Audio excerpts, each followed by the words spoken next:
The Trojan Horse wasn't just a legend from ancient Greece, it had a surprising rebirth in 17th century Europe.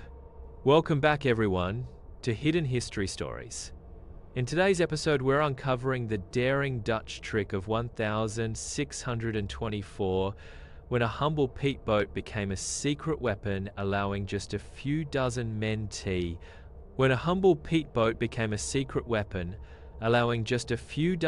to capture the heavily fortified city of Breda from Spanish control. A tale of wit, courage, and deception that stunned Europe and echoed through the 80 Years' War. But before we begin, make sure to subscribe, like this video, and share it with anyone who loves exploring the past. Your support keeps these stories alive. Now, let's begin. Imagine 70 soldiers crammed into coffin-sized compartments, lying motionless for 12 hours, while enemy guards walk just inches above their heads.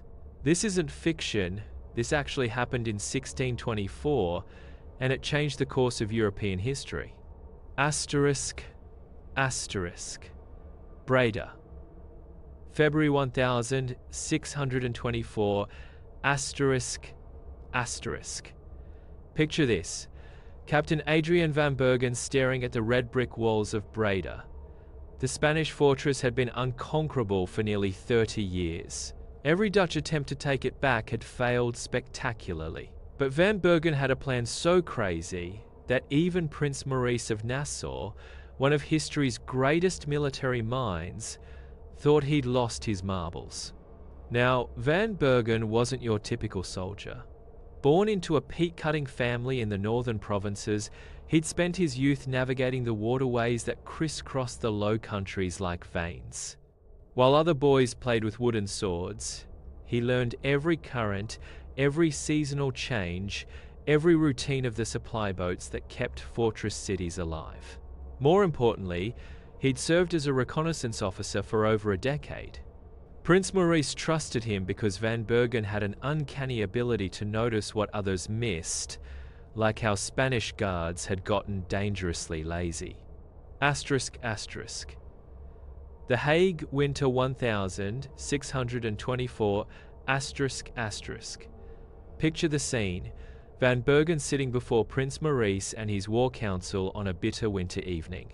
He spreads his crude maps across the polished table and delivers the most audacious pitch in military history. "Your Highness," he says, voice steady despite proposing the impossible, "they expect us to come with cannons blazing. But what if we came as merchants instead?" The room falls dead silent. These are men who think in terms of artillery and cavalry charges, not the quiet cunning of smugglers. Van Bergen traces the river with his finger. Every week, peat barges drift past their checkpoints. The guards barely glance at them anymore. And then comes the kicker: I want to hide 70 soldiers inside those boats. Here's where it gets absolutely insane. Van Bergen wasn't talking about throwing men under a tarp. He wanted to build floating Trojan horses, peat barges with false bottoms, secret compartments that could hide an entire assault force. Dutch shipwrights worked in hidden yards, constructing what looked like ordinary boats but were actually the most sophisticated military deception of the age. Each vessel got a false bottom, carefully ventilated but completely invisible. Picture trying to breathe in a space smaller than a modern closet for 12 hours straight. That's what these soldiers signed up for. But here's what'll blow your mind. Applications for this suicide mission far exceeded available spots. These were the Dutch Republic's finest soldiers, and they were fighting to volunteer for military Russian roulette. March 4th, 1624, dawn, The morning of the operation, 70 men climb into their hidden compartments knowing discovery means execution as spies. One volunteer, a veteran lieutenant from Amsterdam, writes his wife, "The Spanish grow complacent. That confidence will be their undoing." But what he doesn't mention is that he might never see her again. Picture this flotilla of innocent-looking peat boats drifting downstream. The bargemen are real merchants, recruited for their route knowledge and their hatred of Spanish occupation. Meanwhile, 70 Dutch soldiers lie in absolute darkness, weapons wrapped in oiled cloth. Some clutch letters from home, others pray silently, knowing such items could get them killed if discovered. But the worst was still to come. The first Spanish checkpoint lies outside Breda's outer defences, and everything depends on routine boredom. A Spanish sergeant and 2 soldiers perform an inspection that's become meaningless through decades of repetition. They poke half-heartedly at the peat cargo, ask tired questions. Down below, 70 men hold their breath. Literally.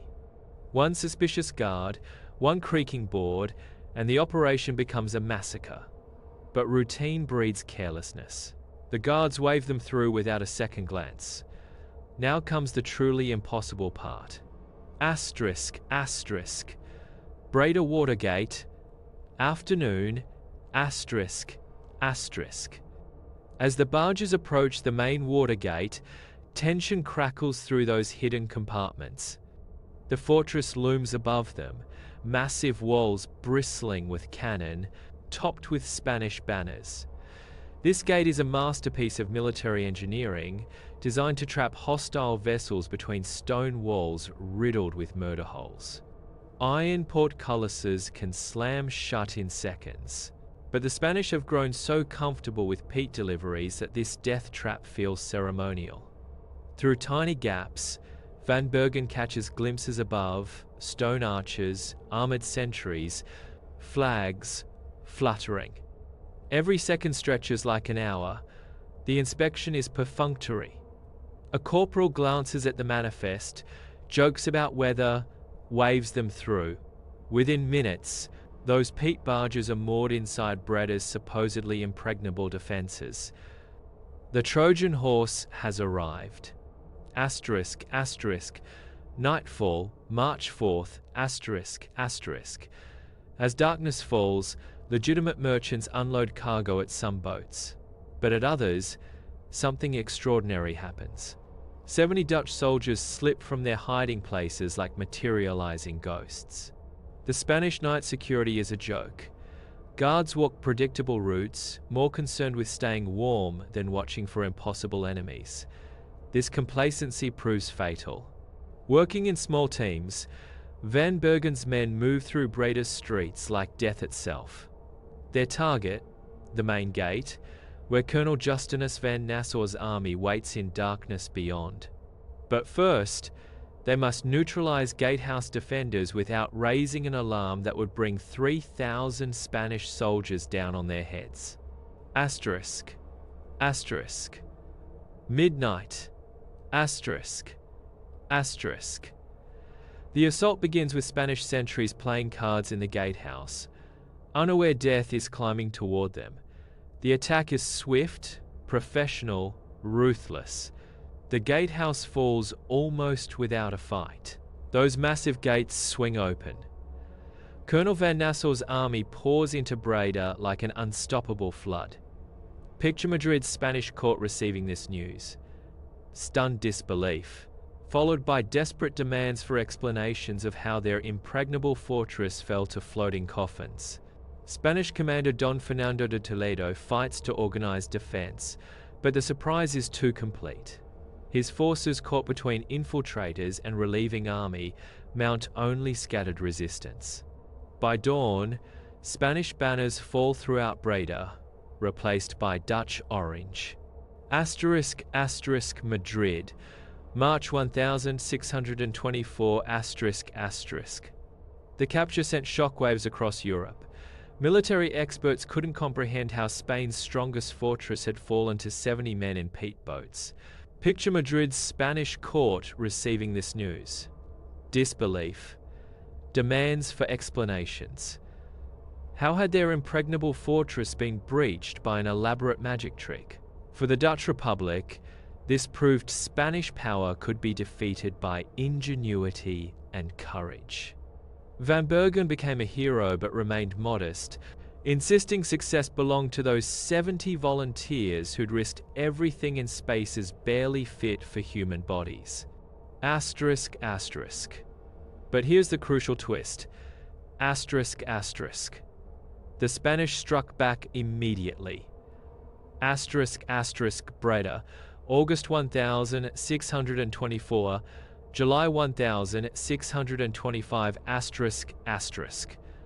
Within months, Spanish forces under General Ambrosio Spinola laid siege to Breda with overwhelming force.